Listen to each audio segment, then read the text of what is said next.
tungkol sa pride at papanggitin mo lahat ng masasayang alaala niyo. Lagi kaming bagsak. May makeup exam. Late kong pumasok. Tapos walang trabaho. Hindi pa kasal, marami ng problema sa biyenan.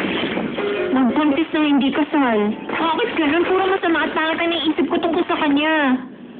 Hindi ako mabuting kaibigan kung ganun. Alam na niya yon. Ay, alam ko na. Ano kaya kung kumunta na lang kayo ni Joseph sa stage ng lovey-dovey para masaya? Ikaw na lang mag-isa. Busy ako sa araw na yan. Isa pa kung sasamahan kita, siguradong hindi ka makakapagsalita. Uurong ang dila. Ano malay niyo? Ariel, hindi mo naman ako naiintindihan. Ikaw si Buente.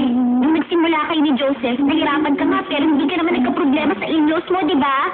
Ang pag-aasawa, hindi lang dahil sa pagmamahalan. Maraming bagay na dapat tanggapin. Ano sinasabi ng babae niya? Palisin na niya siya!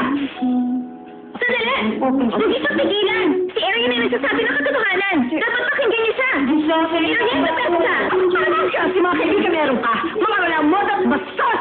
Sinasobra na kayo, ha? Tumahimik kayo! Kayo may kasalanan nito!